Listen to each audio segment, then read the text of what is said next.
কালদিঘি নামে একটি ছোট্ট গ্রামের মধ্যে এক ছোট্ট তাঁতির দোকান ছিল।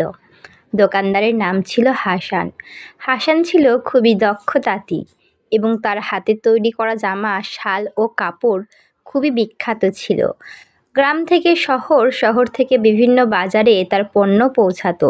তাকে বলা হতো তাঁতির রাজা। তবে তার জীবনের বড় সমস্যা ছিল একটাই, অতি লোভ।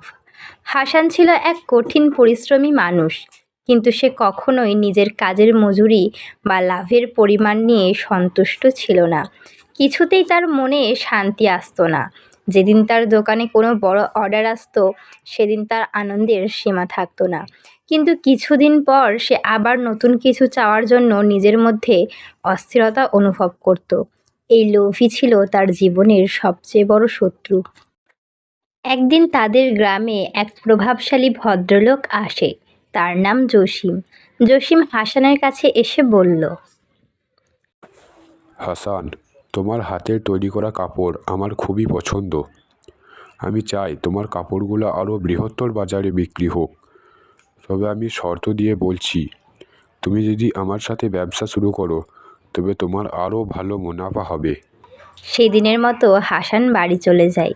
বাড়িতে পৌঁছে সে তার স্ত্রী রহিমাকে ডাক দেয়। রহিমা, রহিমা। হাসানের ডাকে রহিমা ঘর থেকে বেরিয়ে আসে। কি হয়েছে, ডাকলে কেন? তোমার সাথে একটা দরকারি বিষয়ে কথা বলার আছে। তখন হাসান জসিমের দেওয়া প্রস্তাব রহিমাকে জানায়। তখন রহিমা বলে, হ্যাঁ, এ তো ভালো কথা। যাও, তুমি জসিমের প্রস্তাব গ্রহণ করো। রহিমার কথা শুনে হাসান জসিমের প্রস্তাব গ্রহণ করল। ব্যবসা শুরু করার জন্য সে তার সমস্ত সঞ্চিত অর্থ এবং জমির কিছু অংশ ঋণ নিয়ে জসিমের সঙ্গে চুক্তি করল। জসিম তাকে প্রতিশ্রুতি দিলেন, তোমার কাপড় আমি বিদেশে পাঠিয়ে দেব, এতে তোমার লাভ হবে অনেক। হাসান খুবই আনন্দিত হলো এবং তার মনের মধ্যে ছিল শুধু একটাই চিন্তা, আরও বেশি টাকা উপার্জন করব এবং আমাকে আর কখনোই খেটে খুঁটে কাজ করতে হবে না, আর তার পরিশ্রম সার্থক হবে। তবে ব্যবসার শুরুতে কিছু সমস্যা দেখা দিল। প্রথমে জসিম তার অর্ডার অনুযায়ী সময়মতো পেমেন্ট দিল না, কিন্তু হাসান এর পরেও অপেক্ষা করলো। সে মনে মনে ভাবল, এটা কিছুদিনের বিষয়, হয়তো কিছু বিলম্ব হয়ে গেছে। একদিন হাসান জানতে পারল যে জসিমের একটি বড় ব্যবসায় ক্ষতি করেছে এবং তার টাকা পাওয়া সম্ভব নয়। এই মুহূর্তে হাসানের মনে এক অদ্ভুত আতঙ্ক ভর করল। তার পুঁজি এখন কোথায়? তার সংসার, তার দোকান, সব কিছু বিপদে পড়েছে। কিন্তু লোভের কারণে সে ভাবতে পারেনি যে তার ঋণ বাড়তে বাড়তে এখন তার হাতে কিছুই নেই।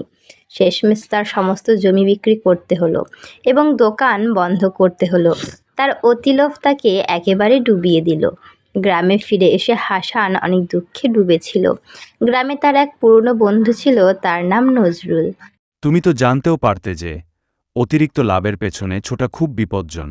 তুমি সবসময় ভালো কাজ করেছ, কিন্তু লোভের কারণে সবকিছু হারিয়েছ। হাসান বুঝতে পারল লোভের কারণে সে তার জীবনের সোনালি সময় ও পরিশ্রম হারিয়েছে। তার কাছে এখন আর কোনো সম্পদ নেই। তবে সে তার ভুল শিখে নিল এবং সিদ্ধান্ত নিল যে আগামী দিনগুলোতে সে একেবারে সঠিক পথে চলবে এবং বেশি লোভ করবে না। তাঁতির অতি লোভে ডোবার গল্পটি এখানেই শেষ হয়, যেখানে হাসান তার ভুল শিখে নিজের জীবনের সামঞ্জস্য আনার চেষ্টা করে। অতি লোভ কখনোই শান্তি আনে না, বরং তা মানুষকে পথে হেঁটাতে বাধ্য করে। এই গল্পটি উপস্থাপন করছে যে অতিলোভ মানুষকে কিভাবে তার জীবন বিপদে ফেলতে পারে এবং সঠিক পথে চলার গুরুত্ব কতটা।